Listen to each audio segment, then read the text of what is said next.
बंदर और लकड़ी का खूंटा। एक समय शहर से कुछ ही दूरी पर एक मंदिर का निर्माण किया जा रहा था।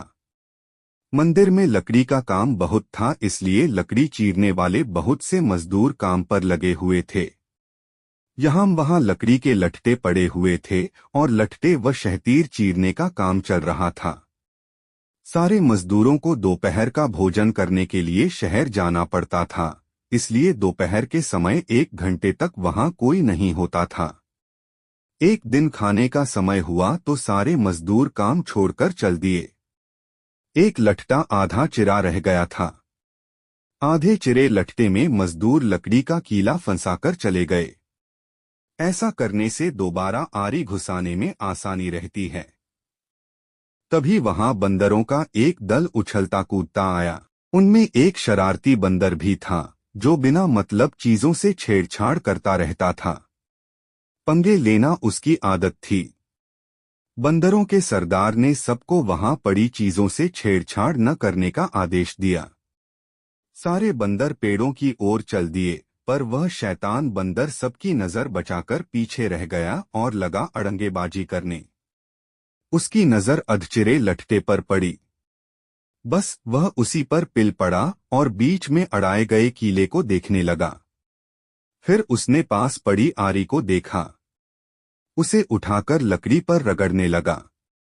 उससे किर्रर किर्रर की आवाज निकलने लगी तो उसने गुस्से से आरी पटक दी। उन बंदरों की भाषा में किर्रर किर्रर का अर्थ निखट्टू था। वह दोबारा लठटे के बीच फंसे कीले को देखने लगा। उसके दिमाग में कौतूहल होने लगा कि इस कीले को लठटे के बीच में से निकाल दिया जाए तो क्या होगा। अब वह कीले को पकड़कर उसे बाहर निकालने के लिए जोर आजमाइश करने लगा। लठटे के बीच फंसाया गया कीला तो दो पाटों के बीच बहुत मजबूती से जकड़ा गया होता है, क्योंकि लठटे के दो पाट बहुत मजबूत स्प्रिंग वाले क्लिप की तरह उसे दबाए रहते हैं। बंदर खूब जोर लगाकर उसे हिलाने की कोशिश करने लगा। कीला जोर लगाने पर हिलने व खिसकने लगा तो बंदर अपनी शक्ति पर खुश हो गया। वह और जोर से खौं खौं करता कीला सरकाने लगा। इस धींगामुश्ती के बीच बंदर की पूंछ दो पाटों के बीच आ गई थी, जिसका उसे पता ही नहीं लगा। उसने उत्साहित होकर एक जोरदार झटका मारा और जैसे ही कीला बाहर खींचा, लठटे के दो चिरे भाग फटाक से क्लिप की तरह जुड़ गए और बीच में फंस गई बंदर की पूंछ। बंदर चिल्ला उठा। तभी मजदूर वहां लौटे।